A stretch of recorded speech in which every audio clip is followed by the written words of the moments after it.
Un aviso a navegantes para aquellos que ya vienen con la premisa de esto es drogarse y esto tal y cual. Los psicodélicos tienen un principio activo, una molécula, que es muy similar a la serotonina y entre los diferentes psicodélicos son bastante similares también. La cuestión es que ya se sabe que bajo determinadas condiciones, o llevando al extremo por ayuno, frío, situaciones de dolor, la glándula pineal segrega DMT, que es el compuesto activo psicodélico de la ayahuasca. Antes estaba el chamanismo y era la manera de explorar el universo a través de la experiencia personal. Y a partir de ahí se lo tienes que explicar al otro. Y entonces aparece la filosofía. ¿Cómo te voy a explicar a ti algo que no es de este mundo? Pues vamos a intentarlo. Y te lo transmito. Pero si tú no tienes la experiencia, no vas a entender de qué estoy hablando. Lo que pasó fue que al relajarme las expectativas fue cuando me entró la medicina. Empecé a sentir como una conexión con la totalidad, que estaba en el paraíso, una alegría, pero no era de ver, era de sentir. Y yo que traigo una mente tan racional, no sabía reconocer ese sentir. Solo podía reconocer imágenes, conceptos, pero no ese sentir. Ya no es ese estado ahí, medio de apatía, medio de muerto viviente en el que estamos, sino que de repente el cuerpo hace ¡buah! Abre el sentir a tope. Y dice, ya vengo con esto, y ahí viene el miedo.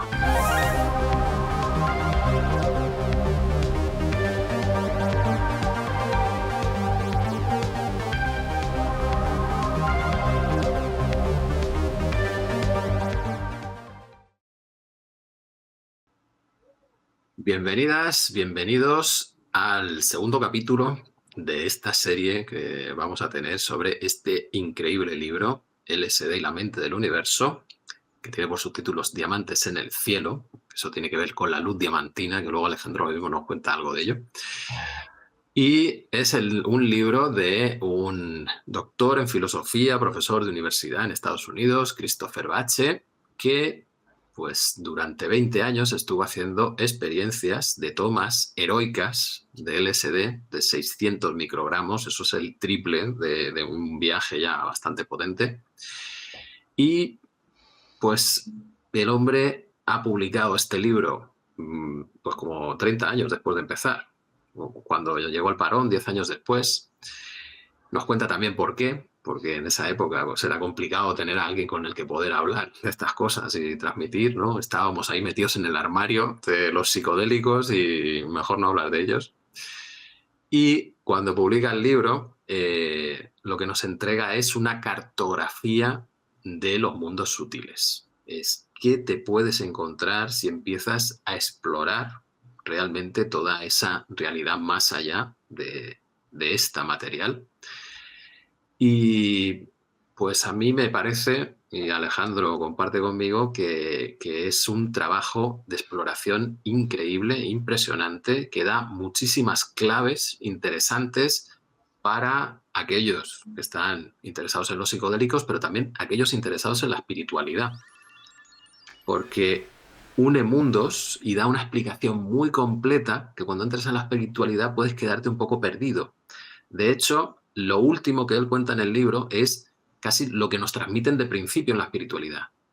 Todo es uno y hay una consciencia universal. Pues eso es lo último del viaje, y si te saltas todo el resto del viaje, pues lo mismo hay algún problema de asentar, ¿no? Bueno, Alejandro, bienvenido, gracias por estar aquí conmigo hablando de estas cosas. Gracias, Ya sabes, Paco. somos panas. Gracias a ti por Y invitarme, por salir del armario juntos, como hemos dicho. sí, Eh, porque este libro también es una excusa para hablar de nuestro recorrido, que es largo. Y bueno, pues es verdad que es un libro singular porque es un doctor en filosofía que es muy riguroso a la manera de cómo escribe para hablar de algo que se escapa pues de nuestras coordenadas racionales habituales, de este mundo de las tres dimensiones material.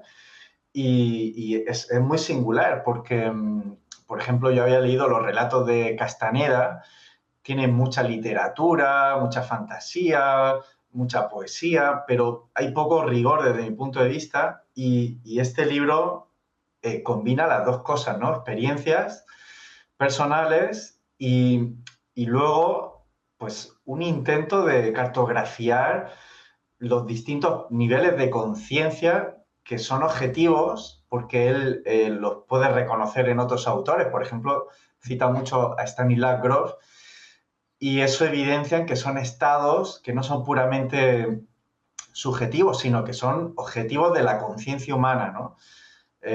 Primero habla de la etapa pues, más terapéutica, personal, luego habla de la etapa perinatal, que es la de Groff, ¿no? El momento del nacimiento, habla de los arquetipos colectivos, del sufrimiento colectivo. Entonces, lo singular de este libro es que nos da un mapa bastante sólido de cuando entras a esos planos aparentemente irracionales, caóticos, incomprensibles, pues él va tratando de buscar cuáles son los patrones por los que nos vamos moviendo que puedan más o menos darnos una pauta de qué son, qué significan, cómo interpretarlos, cómo dialogar con ellos. Y bueno, para mí ha sido un descubrimiento muy interesante porque es raro que un filósofo se meta en estos berenjenales. Él aparte, pues, cuenta que vivió todo este recorrido un poco en el armario, ¿no? En la clandestinidad, porque estaba prohibido el consumo de esta sustancia en Estados Unidos, pero parece que desde hace unos 20 años, no sé, la fecha, se está abriendo más al diálogo, este tipo de experiencias, se está abriendo sobre todo a los campos de la investigación. Y él, pues, a raíz de su jubilación de la universidad, pues ha decidido salir totalmente del armario, contar su experiencia, que son 20 años tomando LSD, son 73 experiencias y bueno, yo lo considero un regalo, porque este hombre, como tú dices, ha tomado dosis muy fuertes, eso le ha llevado a experiencias muy fuertes de, bueno, pocos seres humanos estarían capacitados para soportar el dolor por el que ha transitado este hombre y ahora pues nos lo da así, ¿no? En un formato muy accesible, es una lectura de mi punto de vista que no es muy técnica, o sea que es bastante legible y bueno, pues para mí un regalo, ¿no? De, mira, aquí os comparto mi recorrido, lo más íntimo de mi vida, de mi experiencia personal, lo que ha estado en la base de lo que luego a nivel académico era un trabajo de religiones comparadas, filosofía de la religión, todo eso, pero vivido en primera persona. Sí, desde la experiencia, bien, de Eso todo es. eso, que es al final lo que falta principalmente en el mundo espiritual, una experiencia propia directa de esas realidades trascendentes. Pues en este vídeo lo que queremos es ir introduciéndonos en el libro, pero a través también de nuestra experiencia personal, ¿no? Entonces hemos acordado que íbamos a hablar de qué nos llevó a nosotros a entrar en este camino, en la experimentación con los psicodélicos. Y, a ver, un punto que quiero dejar claro antes de extendernos en esa parte es un aviso a navegantes para aquellos que ya vienen con la premisa de esto es drogarse y esto tal y cual. Bueno, los psicodélicos bien tienen un compuesto activo, un principio activo, una molécula que es muy similar a la serotonina, bien, y entre ellas, entre los diferentes psicodélicos, son bastante similares también las moléculas. La cuestión es que ya se sabe que bajo determinadas condiciones, por ejemplo, llevando al extremo a las condiciones físicas, por ayuno, por frío, por situaciones de dolor, la glándula pineal segrega DMT, bien, que es el compuesto activo psicodélico de la ayahuasca. O sea que las experiencias místicas personales sin tomar drogas están mediadas por la misma molécula que tomas en la droga. Bien, que no son drogas, son las medicinas ancestrales, porque recordemos, Mm. el chamanismo es la fuente de conocimiento más antigua que existe, más de 50.000 años. Bien, todas las filosofías, si las quieres rastrear hacia atrás, ¿qué te quedas? En 5.000. Bien, pues antes estaba el chamanismo y era la manera de explorar el universo a través de la experiencia personal. Y a partir de ahí se lo tienes que explicar al otro. Y entonces aparece la filosofía. El, ¿cómo te voy a explicar a ti algo que no tiene palabras? que no es de este mundo. Bueno, pues vamos a intentarlo. Y te lo transmito. Pero si tú no tienes la experiencia, no vas a entender de qué estoy hablando. Porque no tienes los referentes. ¿Bien? Y ahí viene el problema de esta vía. ¿Bien? Que nos hemos desconectado de la experiencia original, lo que antes se conservaba en los cultos mistéricos, ¿sí? En la toma de esos enteógenos para llegar a conectar con lo divino, el entusiasmo, ¿bien? El que entre el Dios en ti, y nos hemos quedado solo con la filosofía, con la explicación. Entonces, los maestros se han ido, los maestros serían esas medicinas ancestrales, y nos hemos quedado los niños que escuchábamos a los maestros. Y como no está el maestro, pues alguno de los niños ha llegado al papel de maestro y ha dicho, bueno, yo voy a explicar, sin la experiencia. Y ese es uno de los grandes problemas que yo veo.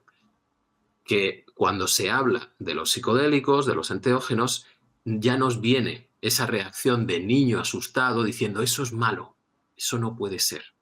Bueno, pues aquí recuerdo también que uno de los efectos secundarios, entre comillas, peligrosos de la meditación son los brotes psicóticos. Bien, eso que parece que solo está asociado a los psicodélicos. No, tú meditas y también te puede dar uno. ¿Por qué? Porque los brotes psicóticos son algo que está ahí latente y que con alguna activación que se dé en tu vida, y tienes muchas posibilidades de que se dé alguna, se activa. Entonces, no echemos las culpas fuera, sino que miremos qué es lo que tenemos dentro. ¿Bien? ¿Qué precondiciones llevamos ya para que se produzcan determinadas cosas? Porque si algo hay claro es que los psicodélicos son de lo más seguro que hay en el mundo, porque han estado prohibidos durante 40 años o más, y si fuesen tan peligrosos estaría en las noticias continuamente. Bien, pues hay más noticias de muertes por fentanilo, droga legal, que no por psicodélicos, que se toman millones de dosis anuales. Bien. Bueno, pues después del disclaimer de todo esto, ¿ven? Empezamos a contar el por qué, ¿no? ¿Por qué estamos aquí hablando de este libro? Eso es. ¿Qué nos enganchó en nuestra vida para buscar esta vía de experiencia personal de eso trascendente? Alejandro. Bueno, pues en mi caso, yo llego a México en el año 2007 y a mí siempre me han atraído mucho los indios, el mundo indígena, porque en la infancia, bueno, pues tenía yo con mi abuelo una relación así de jugar a ser indios. Y bueno, empecé primero en Chiapas, en comunidades zapatistas. Me atraía mucho el zapatismo, todo ese mundo indígena vinculado al zapatismo. Pero a los pocos meses, sin buscarlo, me invitan a una ceremonia con unos indios que dicen, se llaman huicholes, en la capital, en la Ciudad de México, en el pulmón de la ciudad, que es una zona mucho más grande que lo que sería la Casa de Campo en Madrid, Xochimilco. Y además muy bonito porque está lleno de, pues como si fueran islotes, chinampas lo llaman ellos, rodeados de agua. Y pues bueno, es un lugar muy idílico dentro de una ciudad monstruosa. En ese contraste, pues yo voy con esa mentalidad curiosa de antropólogo, como de, bueno, a ver qué hace esta gente, ¿no? Yo que no creo en nada, pero bueno, tengo esa apertura para ver qué hacen, cómo se relacionan con sus dioses. Y bueno, iba con un cierto miedo. Le decía a mi pareja que si yo me tiraba al agua, que me lo impidiese, porque a lo mejor iba a ver elefantes rosas. Tenía ese miedo, ¿no? A ver qué pasaba. Y lo que pasó es que yo no veía nada. Esa primera experiencia fue con el mezcal. Pues yo veía a la gente ahí alrededor del fuego, veía a esos chamanes cantando en un canto muy extraño para mí, un idioma desconocido, pero no veía nada, no tenía alucinaciones. Y tal es así que ya me relajé. Cuando empezó a amanecer, pues me di un paseo, ya totalmente sin ningún tipo de expectativa. Y bueno, lo que pasó fue que al relajarme las expectativas, ahí fue cuando me entró la medicina, que se dice, ¿no? Empecé a sentir como una conexión con la totalidad en ese paraje tan idílico de agua, de verde, de garzas, un sol bonito. Empecé a sentir que estaba en el paraíso y a sentir una alegría por ese paraíso.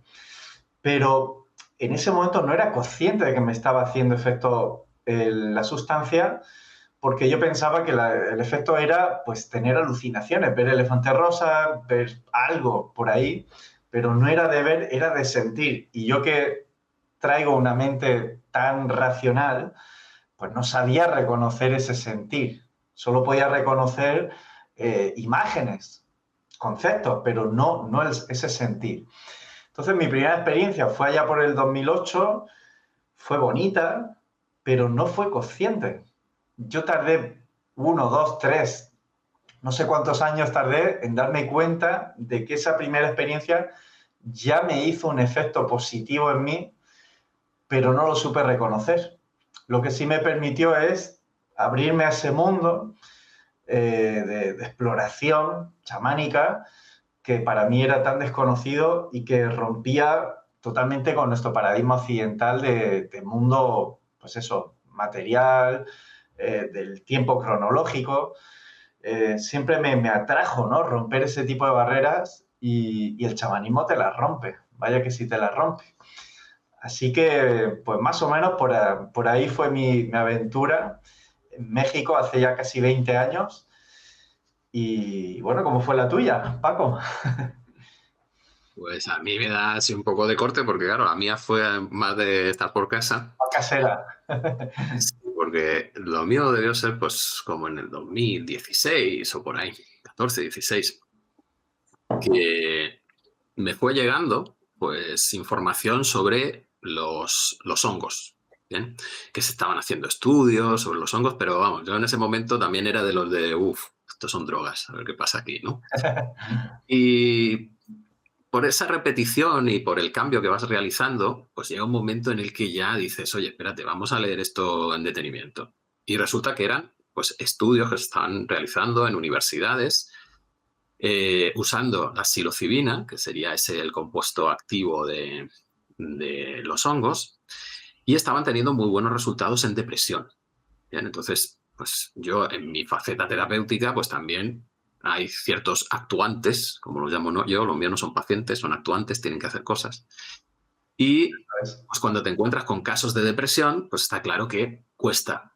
Todas las técnicas que puedas usar, los procesos, pues cuestan más, porque hay una falta de acción, ¿no? Una falta de motivación interna.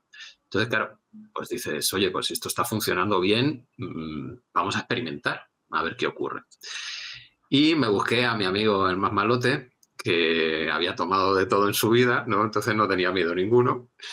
Y yo compré, pues, lo que se puede comprar legalmente en España, que son trufas, ¿bien? Que también llevan psilocibina y lo que pasa es que te las mandan embolsadas, frescas, y son un poco así como las bellotas. Pues ahí estaba yo, con mi amigo, tal, le doy su parte, cojo la mía, el tío se lo zampa todo así a lo bravo, digo, bueno, pues nada, ya no puedes venirte de abajo, o sea que tú también.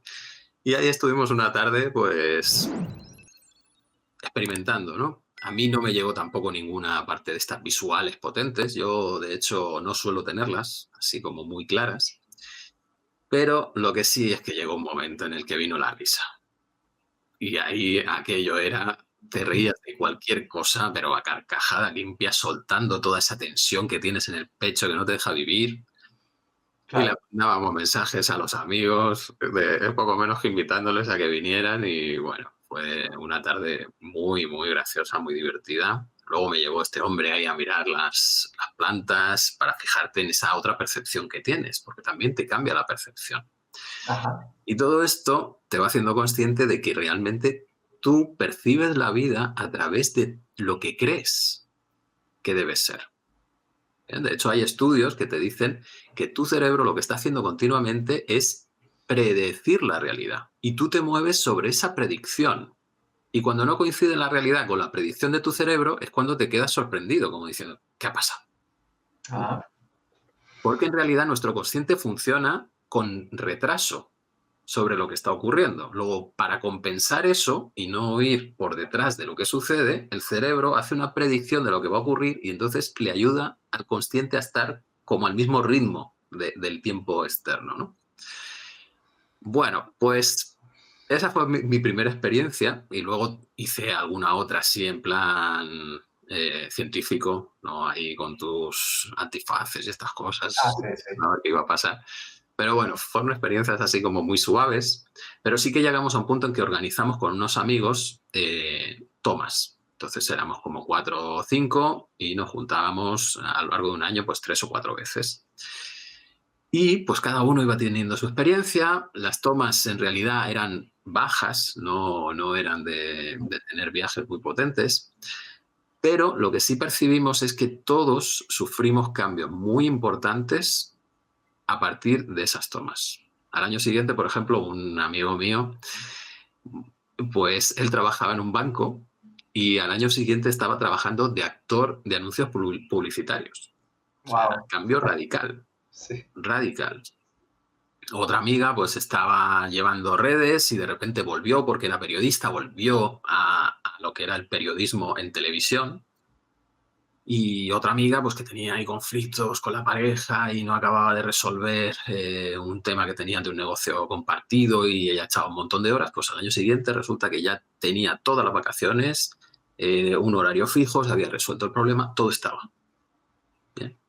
Entonces, claro, te quedas ahí en ese punto de realmente no sabes exactamente qué estás haciendo en un viaje, porque te vienen un montón de experiencias, imágenes, sensaciones, ideas.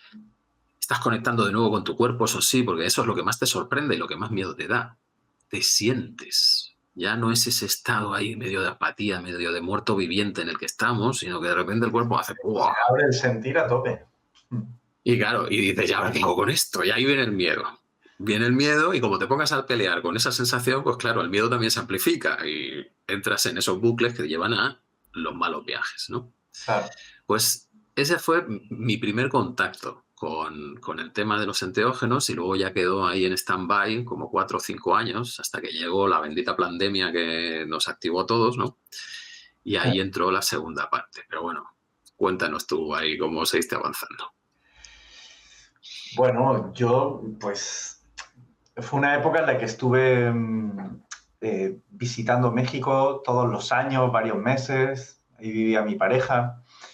Y pues me fui adentrando en este mundo, primero con los huicholes, seguía con ellos, y luego empecé con los hongos. Eso ya en Cuautla, que es un pueblo que está ahí en Oaxaca, un pueblo muy peculiar, que solo viajar a ese pueblo ya es adentrarte en otro espacio-tiempo, porque es subir por montañas escarpadas, caen rocas, hay accidentes.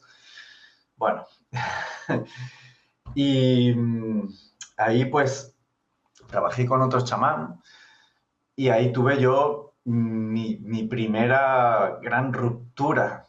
Bueno, yo creo que ya no he vuelto a tener otra ruptura. Fue la gran ruptura. Fue una experiencia que me quebró totalmente mi relación con el espacio-tiempo ordinario, como lo entendemos nosotros.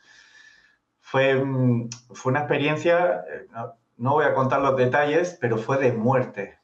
Fue de sentirme totalmente fuera de la realidad ordinaria, del cuerpo, y verme en la nada. Verme en la nada totalmente angustiosa, donde no hay nada a lo que agarrarse, donde yo no soy nada, donde no hay sostén de ningún tipo. La expresión ser un alma errante, un alma en pena, es la que mejor se ajusta a lo que yo viví. Y bueno, pues esa noche se murió una parte de mí. No todo yo, porque el ego mío es fuerte, pero sí una parte importante de mí se murió, se vio cuestionada. ¿Qué estás haciendo con tu vida? ¿De qué estás hablando? ¿A qué te dedicas? ¿Quién eres? No eres nada, ¿no? No eres nadie. Yo recuerdo tocarme y no sentía nada. trataba de controlar con la mente qué estaba pasando, quién era yo, qué era eso. Y la única respuesta es que no era nada. Y esa nada yo no tenía ninguna herramienta para poder afrontarla. Me daba un miedo, me daba pánico. Y eso me tocaba el cuerpo y parecía como si fuera un fantasma. No sentía, no me sentía. Y eso aumentaba mi angustia, porque era, pues eso, un vacío absoluto.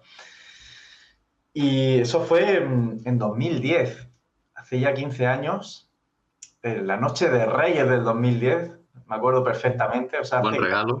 un muy buen regalo que me dio la vida así, de ponerme totalmente contra la espada y la pared.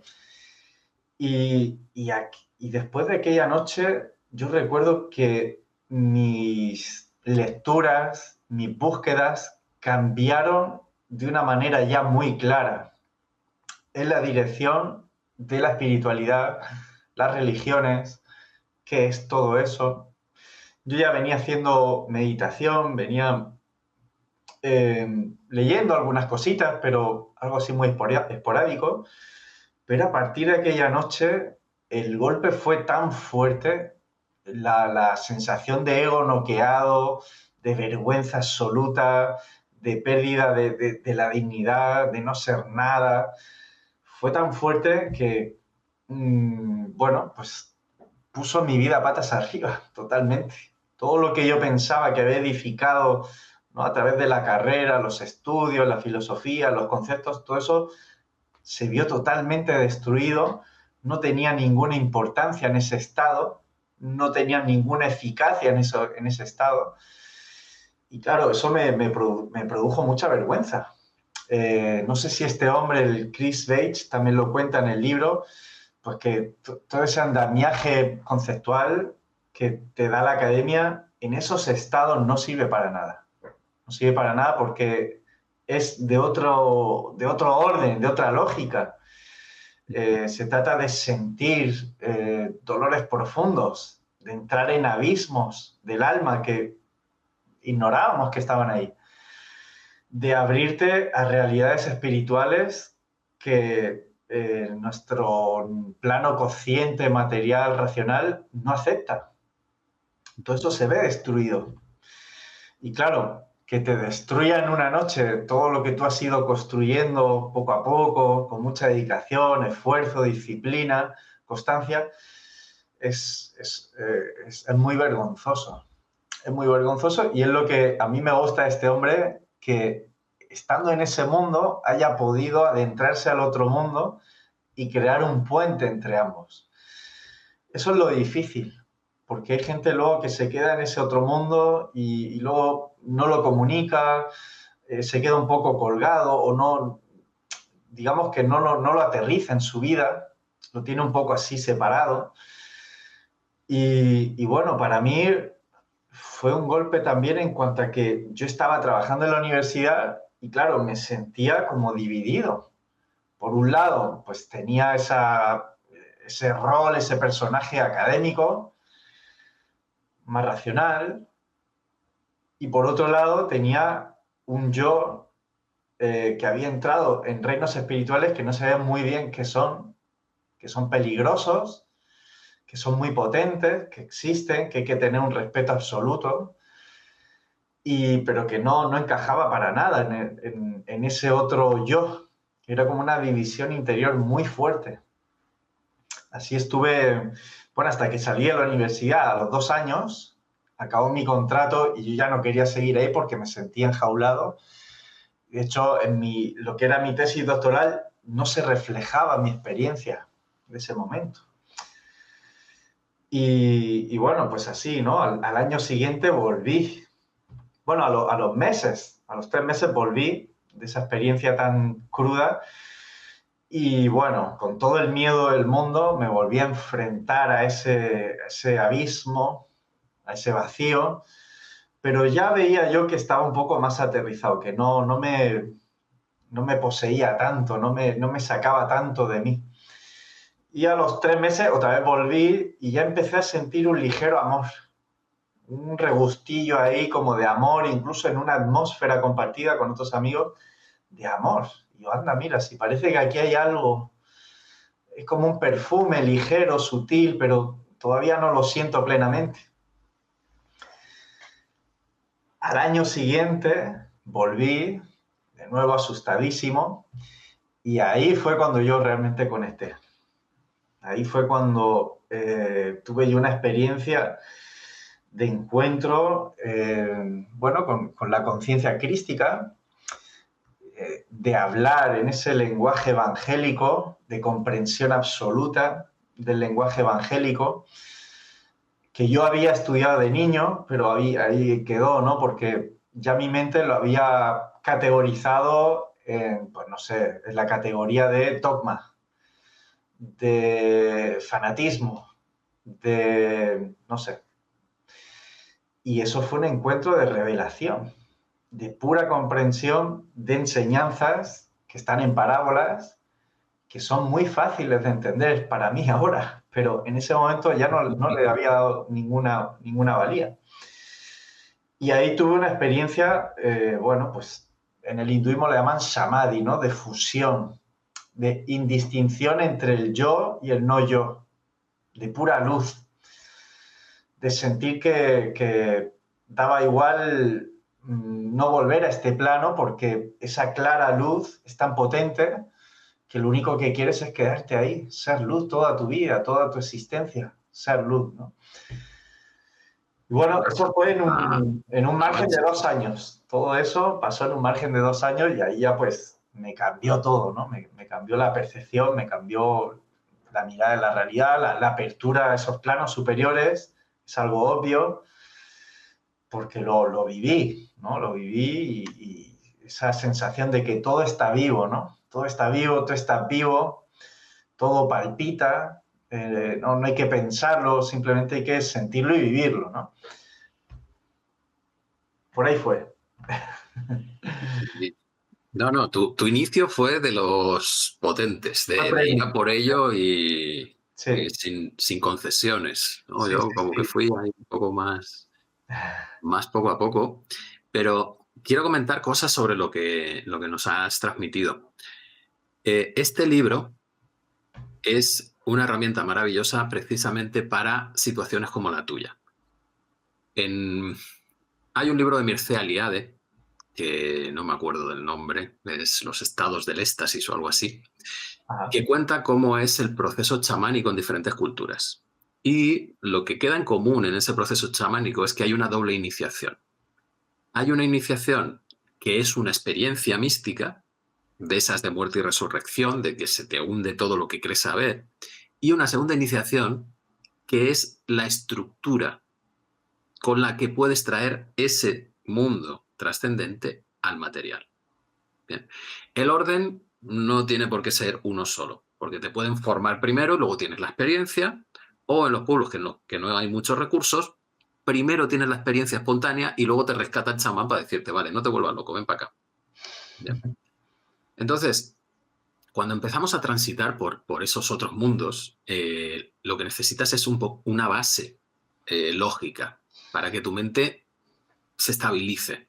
Porque si no, vas a traer todas las fantasías, mitos, leyendas, películas de terror y todo lo que sea que hayas vivido en tu vida que encaje con esa experiencia. Que encima es una experiencia inefable. Tú realmente estás conectando con una información, con algo que luego tu cerebro tiene que traducir a lo que es tu día a día, cómo te explicas las cosas en tu día a día. Y de ahí, pues las imágenes psicodélicas y las voces que te hablan y las sensaciones y las explicaciones que te llegan así de pum, encajadas, ¿no? Y ahí esa segunda parte que has comentado de como la revelación, ¿no? En eso esos estados puedes tener revelaciones, que es la parte esotérica de la religión. Hay una parte que es lo que se escribe y que cuando no has tenido ninguna experiencia de este estilo, lo lees literalmente y es como, venga, vamos a organizar un poquito tu vida por si estás totalmente perdido. Bien, sigue estas normas y luego al cabo de un tiempo, cuando ya te estabilices, lo mismo empiezas a buscar algo más. Bien, que en el fondo es lo que te lleva a este camino, al de los enteógenos. Estás buscando algo más. En tu vida ya ha llegado como un límite, como Eso es. un no vivir que te inquieta, que dices, tiene que haber algo más. ¿Bien? Y ahí entras en ese camino esotérico, en ese camino en que esas parábolas, esas imágenes, esas palabras tienen otro sentido totalmente diferente cuando lo lees desde dentro de ti, desde la conexión con ese amor, con esas sensaciones internas de conexión con todo lo que hay, ¿no? De sentir que todo está vivo. Y pues eso es una parte muy importante de este camino, porque si no te puedes quedar solo pues, en la experiencia psicodélica de qué divertido, fíjate, me he metido en el parque de atracciones, o te puedes dejar llevar hacia esa otra experiencia interna en la que pues, puedes pasar noches oscuras del alma, en las que se te muestra todos esos conflictos internos, informaciones que pueden ser incluso de vidas pasadas o de antepasados, porque luego puedes comentar lo que vives y resulta que sí, que encaja con la realidad. Es otra de las cosas que comenta Bach en el libro, que lo que él vive luego lo compara con libros espirituales tradicionales y encaja. Claro, No claro. es una fantasía que te estás montando tú individualmente, sino que estás accediendo hacia algo que encaja a través de la descripción de diferentes personas. Y que en realidad eso es lo que hacemos con nuestro mundo material. Nosotros también nos explicamos cómo es la realidad. Hay pueblos que tienen 20 colores de blanco, hacen distinciones y son capaces de identificarlo. Aquellos que no hayan sido entrenados, tú solo ves un blanco. Total. Hay otros que no tienen determinados colores, porque tampoco lo identifican, no lo comparten entre ellos y por lo tanto tu cerebro no es capaz de identificar. O sea que vivimos en alucinación continua, en alucinación colectiva por educación. Y esto lo estoy comentando por aquellos que, de nuevo, viaje psicodélico, tu mente se lo inventa todo. Que no. Pégate uno. Por lo menos pégate uno y luego hablamos. ¿Vale? A ver si las cosas encajan o no. Sí, y yo diría también, antes de pegarte uno, ten base. Ten un poco de terapia primero, ten base, que es lo que a mí me faltó. Yo fui un poco como los toreros, así, a porta gallola, ¿no? Que reciben al toro a pecho abierto. Y eso es un peligro muy grande, porque hay que ir con base, hay que ir con un poco de recorrido hecho, con tener un mapa mínimo de cuáles son tus puntos ciegos, cuáles son tus vacíos, tus heridas, para luego adentrarte en esos reinos que, bueno, sepas sostenerte ahí. Por más que tengas a una persona experimentada al lado, el que ha de sostenerse es uno, ¿no? Y es mejor ir con un mapa previo que ir sin ningún mapa porque pues el golpe puede ser potente. Bueno, sí, eso. Necesitamos esos mapas y estas experiencias te abren a algo que nuestra cultura no entiende. O sea, todo lo que llamamos posmodernidad, que ha relativizado todo, que cree que todos son relatos, no es verdad. Y eso se puede desmoronar en una noche. Y eso puede ser algo muy difícil de aceptar para una mente muy fosilizada, muy rígida, llena de ideas, llena de creencias rígidas. Pero si uno va a cualquier cultura, va a encontrar un trasfondo espiritual religioso. En la nuestra también está. Hay que saber decodificarlo. Por ejemplo, yo pongo siempre el ejemplo de la Catedral de Murcia. En lo alto de la Catedral de Murcia tiene tres grandes portales, uno es gótico, otro es renacentista y el último es barroco. Bueno, pues la última portada que hicieron, arriba del todo, está la Virgen María con la mano en el pecho, tocándose el corazón, mirando al cielo y tiene un aura luminosa. Eso está esculpido en piedra.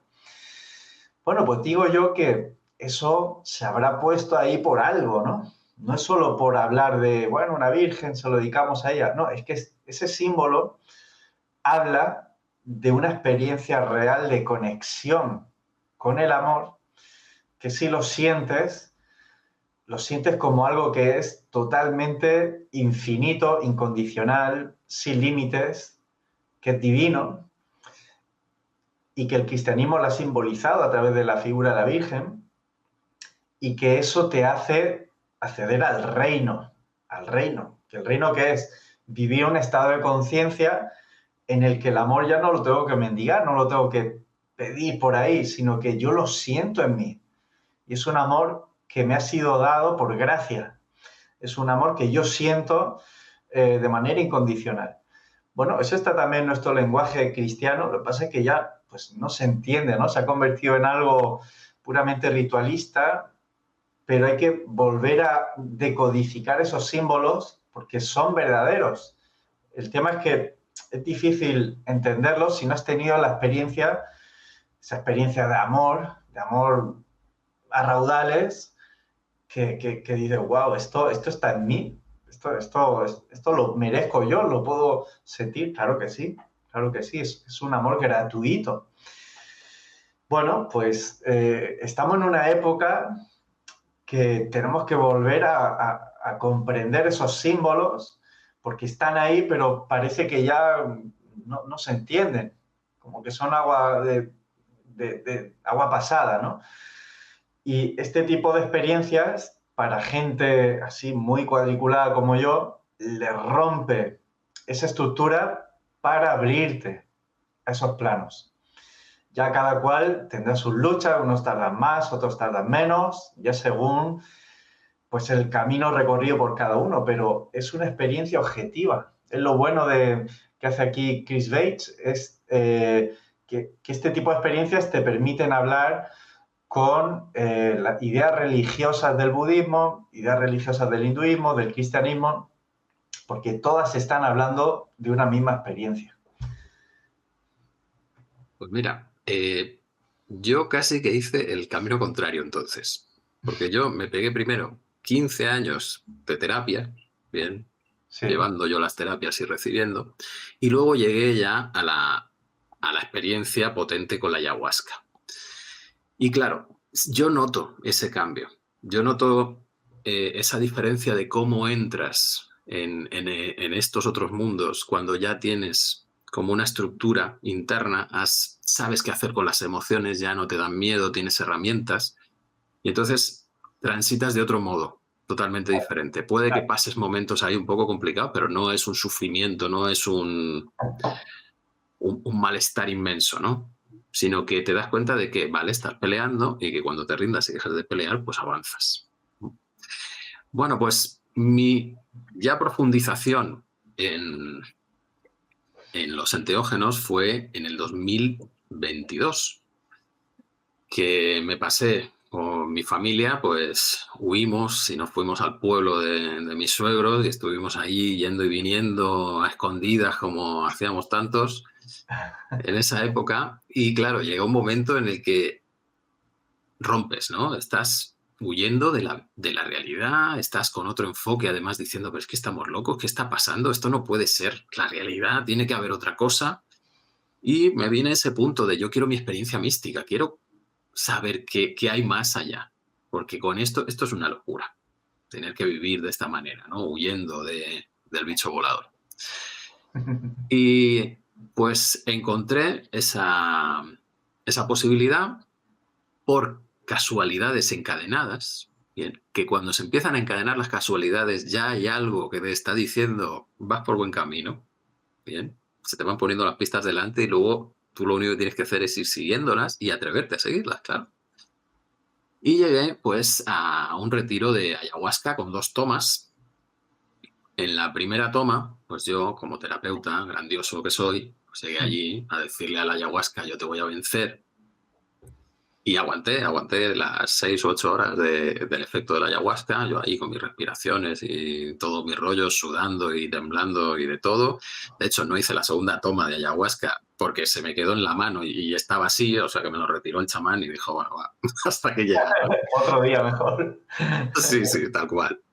Bien, y ahí llegó un momento en el que cuando ya me fui a dormir, pues ya la ayahuasca ya hizo su efecto, ¿no? Y venía y tenía visiones y de repente pues me apareció una visión de un insectoide y digo, toma, lo que le escuché el otro día al Robert Martínez, pues aquí lo tienes.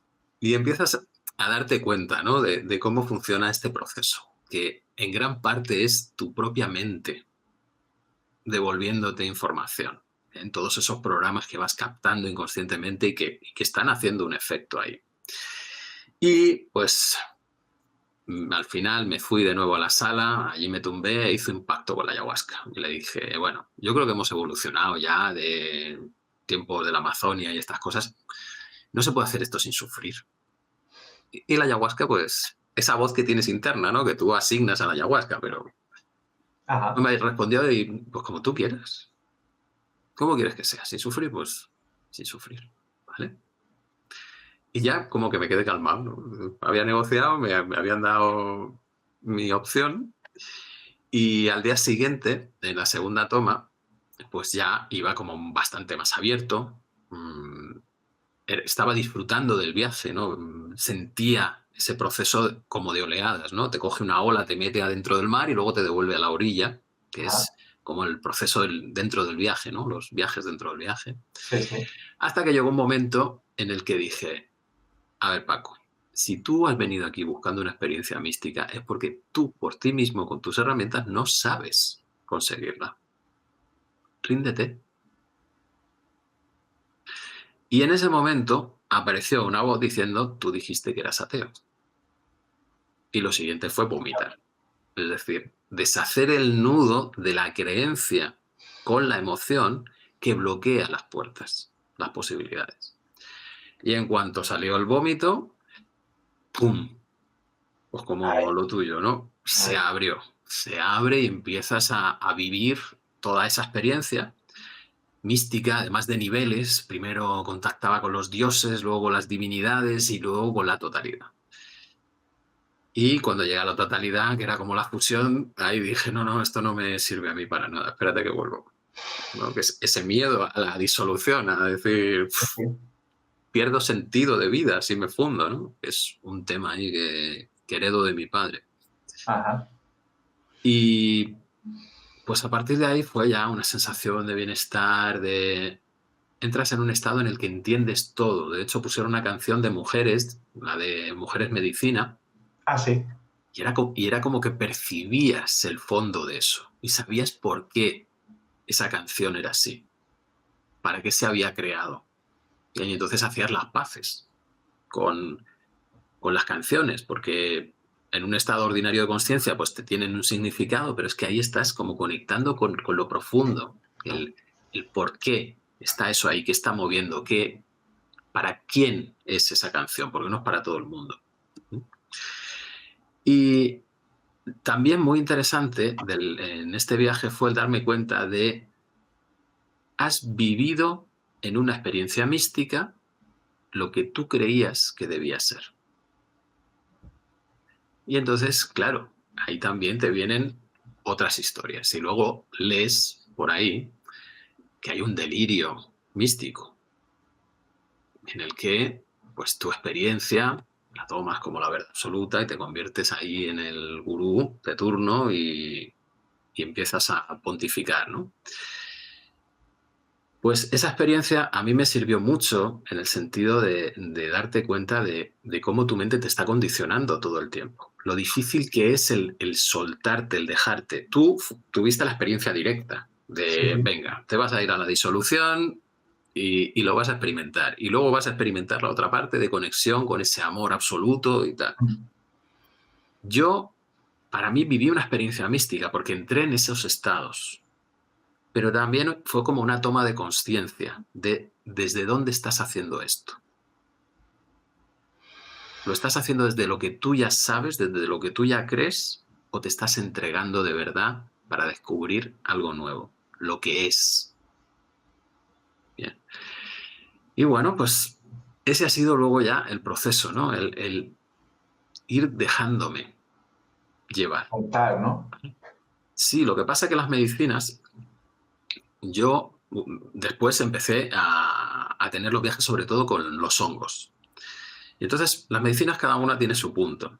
Y a mí me gustan los hongos porque los hongos casi que lo que me dijeron fue, vale, tú ya has tenido tu experiencia mística, ya te quedas tranquilo, existe lo trascendente, ¿vale? ¿Sí? Bien, pues ahora vas a volver a la Tierra y vas a volver a sentir tu cuerpo, eso que tienes totalmente bloqueado y te has separado de él. Bien, y entonces estás en lo mental Estás en el equilibrio, estás en la paz, eres tranquilo, es lo que transmites, fíjate qué bien, pero ¿y cuándo te vas a sentir? Bien, y los Exacto. hongos están haciendo ese proceso. Venga, vamos a conectar con tu primer chakra, con ese centro que es por donde entra la energía vital. ¿Tú estás cansado todo el día? Abre esto. Pero claro, cuando lo abres es, uff, que estos son los instintos. ¿Qué hago yo con los instintos? Esto había que apagarlo porque si no te arrasan. ¿Qué hacemos con esto? ¿Eh? Pues nada, ¿qué vas a hacer? Integrarlo en tu vida. Y venga, ahora sí, aplica todas esas técnicas que te sabes de terapia y tal y cual. Venga, aplícalas para ir asentando esto. Ser capaz de sentir las energías de tu cuerpo en el mundo real, sin apagarlas. En el fusionar el cielo con la tierra. Y que Sí, se abra el reino, como decías. eso lo dice el autor del libro de, bueno, si tuviera que empezar de nuevo, combinaría este trabajo a lo mejor con dosis más suaves, no tan fuertes, y también con medicinas que lleven más al cuerpo, ¿no? Porque claro, el LSD yo no lo conozco personalmente, pero entiendo que es más mental, ¿no? Muy Muy mental, muy visual. mental. Y sin embargo, pues la ayahuasca, por ejemplo, en mi caso el mezcal, ¿no? El peyote, te lleva al cuerpo, te lleva a sentir todo, todo, te lleva muy adentro, pero a un nivel muy sentido, muy de tierra, te conecta con la Pachamama, ¿no? La tierra, y te permite mucho, pues eso, sentir el dolor que traes y sentir también, pues, el amor que hay en ti, ¿no? Es un trabajo más terrenal en ese sentido. También es astral porque conectas con visiones, con entidades, formas, todo eso es verdad, pero te aterriza mucho, ¿no? Te lleva a sentirte más tú, a habitar el cuerpo. Esa expresión me gusta mucho, habitar más el cuerpo. Y bueno, yo pienso que también la vida cada uno nos va trayendo lo que necesitamos y en mi caso yo lo necesitaba, ¿no? Porque era una persona muy mental, con dolores y bloqueos muy profundos en mi consciente que yo ignoraba y poquito a poco me han ido ayudando a contactar con ese dolor tan fuerte. Yo tengo dolores causados de antes de nacer y eso estaba sepultado en mi inconsciente. Entonces, bueno, con los años me fui dando cuenta que ese dolor que yo al principio atribuía a la sustancia, no. La sustancia lo que hace es enseñarme que ese dolor estaba en mí, solo que ella te lo amplifica y te dice, mira lo que tienes, siéntelo, abrázalo, yo te ayudo. Si no lo abrazas, lo vas a pasar muy mal. Y ahí vienen los malos viajes, esas luchas, ¿no? Bueno, a mí me ha llevado varios años el llegar a esa conciencia de decir, ostras, si es que no es la sustancia la que me está haciendo el daño, es que está en mí el dolor este, solo que es tan profundo y tan potente que yo ignoraba su existencia y estoy aquí tratando de ver cómo lo acojo, cómo lo integro. Y bueno, con los años, a mí me ha servido, entre otras cosas, a convivir con el dolor. Yo tengo un dolor constante en distintos lugares de mi cuerpo por causas profundas, pero bueno, he tenido que aprender a reconciliarme con el dolor.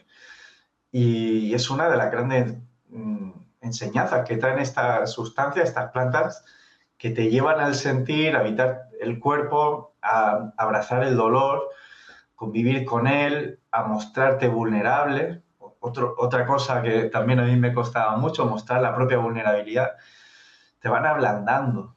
Poco a poco, en función del permiso que tú vayas dando y que pongas más o menos resistencia, te van ablandando. Es como un masajista del espíritu que te va tocando poco a poco y te va ayudando a soltar tensiones, defensas que hay a nivel inconsciente, rigideces, corazas, todo eso lo va ablandando. Yo creo que igual hay medicinas que son más confrontativas, más directas, más potentes, y hay otras que van más poco a poco, van entrando de una manera más sutil, más amable. Y bueno, pues son también diferencias que ellas tienen, pero un aspecto que trabajan muy claramente es ese, ¿no? El sentir el cuerpo, sentir el dolor, sentir amor, hacerte más sensible, más vulnerable, más veraz.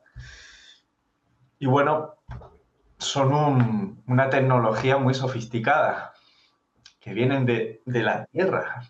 En el caso del peyote, viene de la Tierra. ¿Cómo es posible que una planta tenga tamaña inteligencia? Es un misterio, ¿no? Sí, sí, sí. Muy interesante todo lo que comentabas, porque cada una de estas medicinas tiene sus efectos. Bien, pues eso, el LSD, que provendría del cornezuelo de centeno, otro hongo, pues tiene como un efecto bastante filosófico, es decir, como tener intuiciones de por qué funcionan las cosas y te metes en esas profundidades de la explicación lógica, ¿no? Podríamos decir, de la realidad. Mientras que la ayahuasca, hongos, pues tienen esa vivencia en el cuerpo física, que no significa que el LSD no lo tenga. El LSD también te puede llevar a eso, un desatasco y una subida de la Kundalini. Sí, ¿Bien? sí. Puedes tener esas experiencias también muy físicas. De hecho, el LSD, cuando empiezas, pues hay como una pelea con el cuerpo, como con todos los enteógenos, hasta que te rindes y entonces se suelta. O sea que todo pasa por el cuerpo. Pero luego tienen esos matices. Y lo que me venía es ese sincretismo que hizo el cristianismo original en la Eucaristía de juntar el pan y el vino. Mm, Bien, el pan que provendría de los misterios de Eleusis que enlazan con el cornezuelo del setcenteno y el LSD, y el vino que enlaza con los misterios de Dionisos, de Baco, de las bacanales, mm. esos misterios en los que se sentía el cuerpo y buscabas a través de la pérdida del control eh, la conexión con la divinidad. Bien, me parece que precisamente eso es muy importante. Tenemos que fusionar el cielo con la tierra, porque si no nos quedamos en un extremo de lo que somos. Bien. Todas estas medicinas, las medicinas más físicas, están en América. Mm. Y nosotros, curiosamente, aquí en Occidente, pues tenemos unas medicinas como más mentales. Y lo que estamos buscando es fusionarnos, ¿no? Casi podríamos decir que el inconsciente colectivo llevó a que los colonizadores llevasen esa parte de la mente a América, pero sobre todo llevasen el corazón de Cristo, Mm. que es ese punto de vínculo, el corazón, el cuarto chakra, que es el que une el mundo superior, los tres chakras más relacionados con la expresión de la creatividad, con los chakras más relacionados con el hacer en el mundo, disfrutar, el pasión, placer, bien, poder, todo eso. ¿Cómo fusionas eso que puedes ver mentalmente, muy lógico, con lo pasional? A través del amor. El Eso es amor es el que te mete en ese estado en el que se generan los puentes y puede haber integración. Y ese es el punto al que creo que estamos yendo. es muy interesante esa reflexión. Yo también lo comparto, que a lo largo de este siglo XXI se va a hacer cada vez más patente que estas medicinas que hay en América y ese corazón de Cristo, esa enseñanza que él trajo, ¿no? de amor, es la misma. es la misma. Tienen sus diferencias culturales, simbólicas, tienen sus matices, pero ambas lo que te está llevando es al estado de amor, ¿no? De pura aceptación, de amor, de perdón.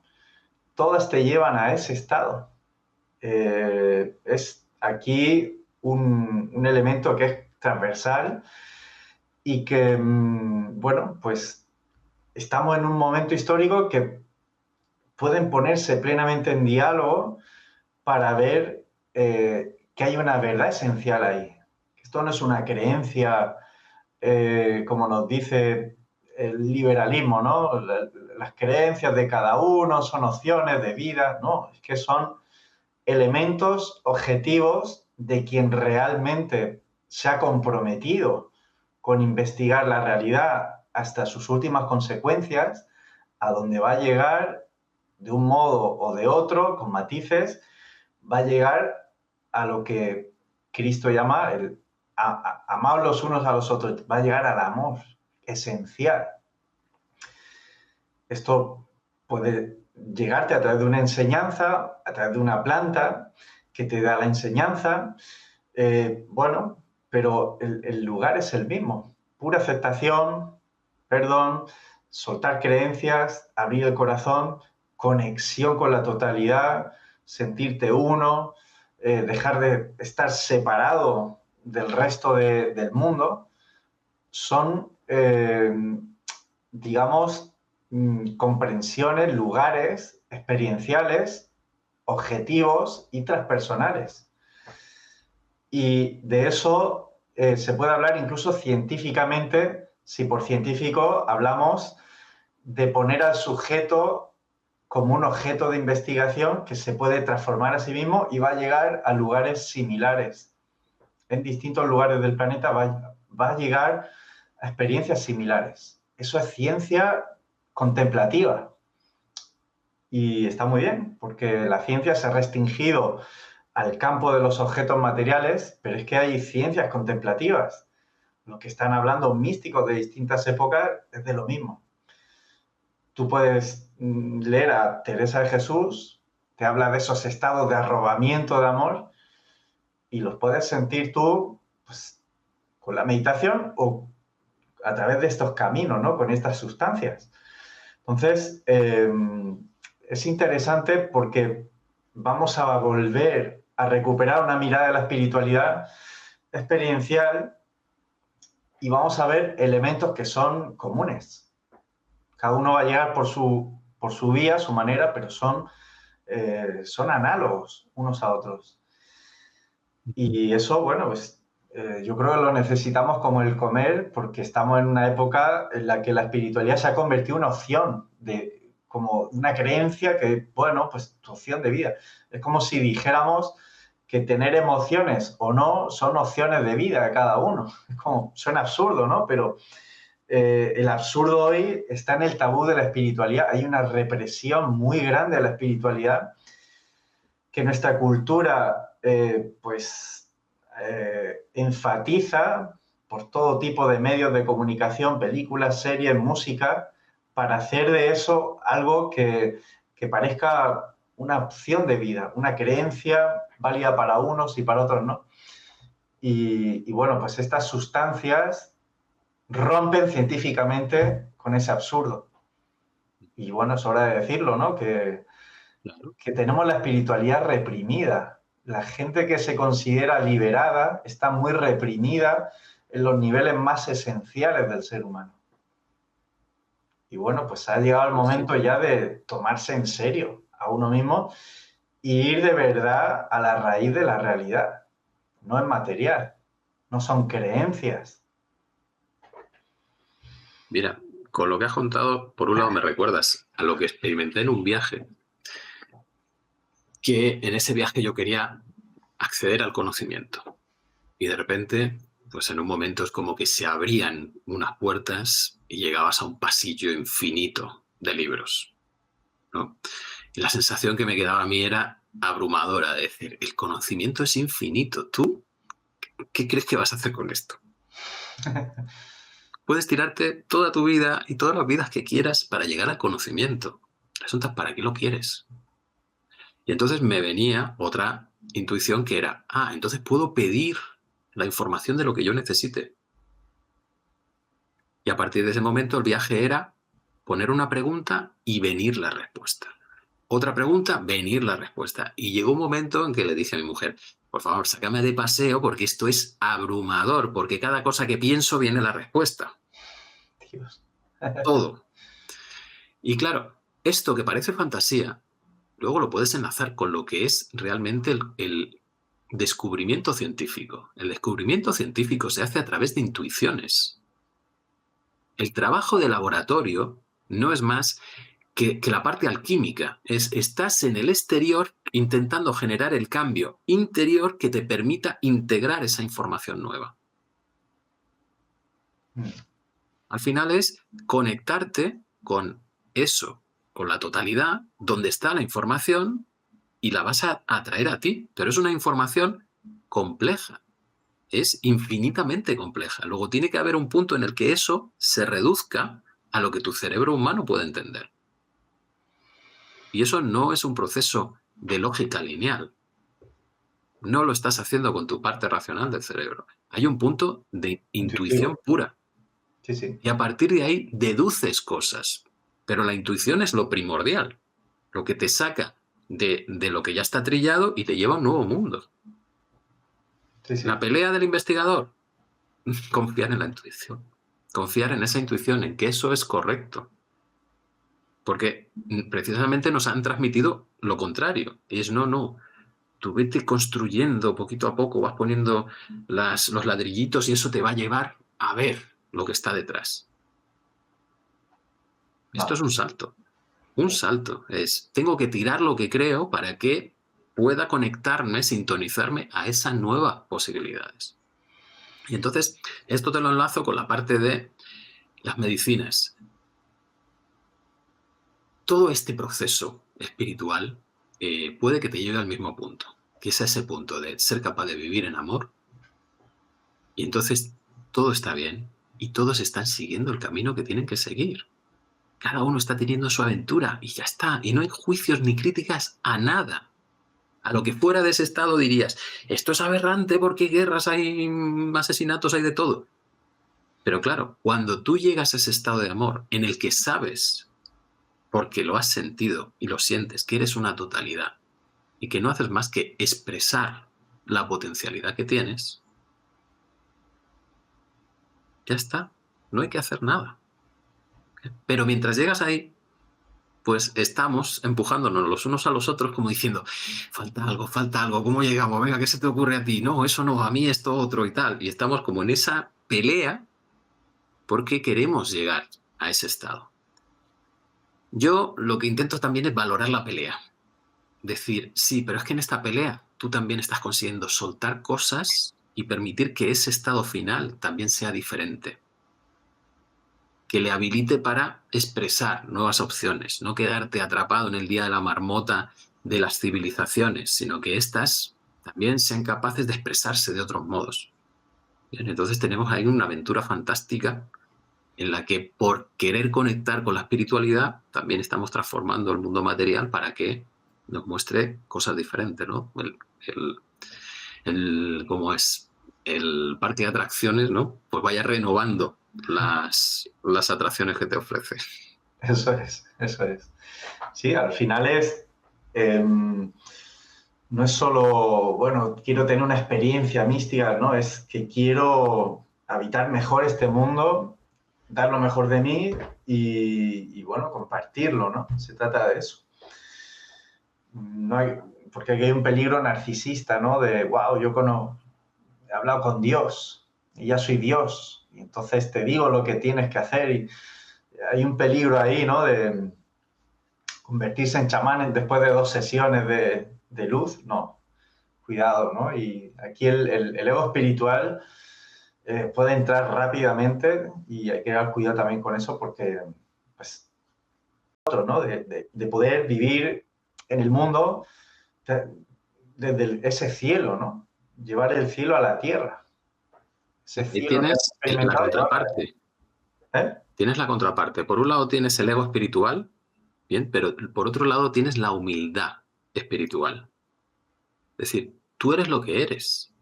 Y como decías tú en tu presentación en Plural 21, tú tienes que dar al mundo eso que eres porque si no se pudre. Eso es. Luego, estamos tan preocupados por el ego espiritual que las capacidades que tenemos nos las comemos y las tenemos ocultas para que no se muestren y no nos llamen egoicos. No, es que hay determinadas cosas que puedes hacer que son espectaculares. Son magia. Y también te tienes que permitir mostrar tu poder.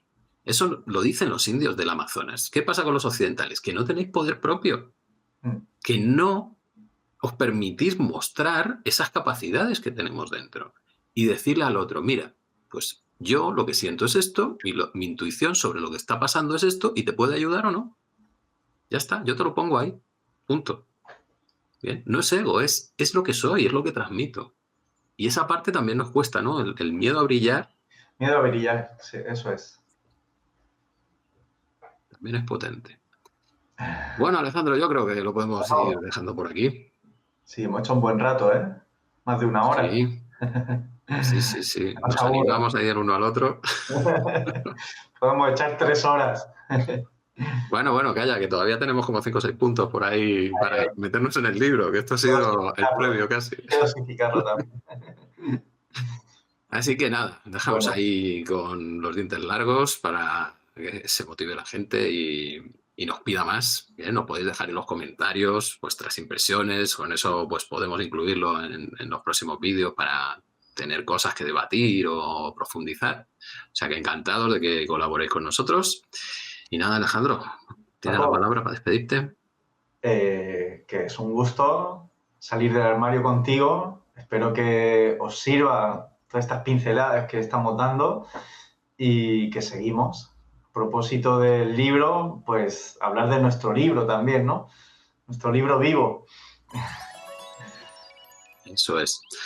Y nada, si queréis más información o pues eso, más contacto con nosotros, pues tenéis en la Universidad Viviente del Terreno, tenemos allí nuestros cursos y actividades que las que ampliamos todo esto que os contamos aquí con cosas diferentes. Alejandro tiene su filosofía sapiencial.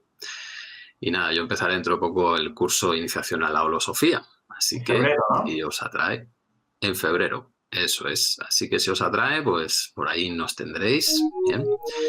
Y espero que os hayamos removido algo por dentro, que por lo menos generéis unos cuantos debates ahí para estas navidades, o yo sé, no sé cuándo vamos a sacar el vídeo, cuando toque. Yo quería aprovechar en mi web, alejandromorenolax.com, estoy abriendo un boletín. Si os interesa recibir noticias, reflexiones, ahí os inscribís y por ahí también tenéis pues, más contacto con este tipo de información. Así que bueno, pues Paco, un gusto y seguimos. Exacto. Pues nada, un abrazo muy grande a todos y nos vemos en el próximo vídeo. Chao. Chao.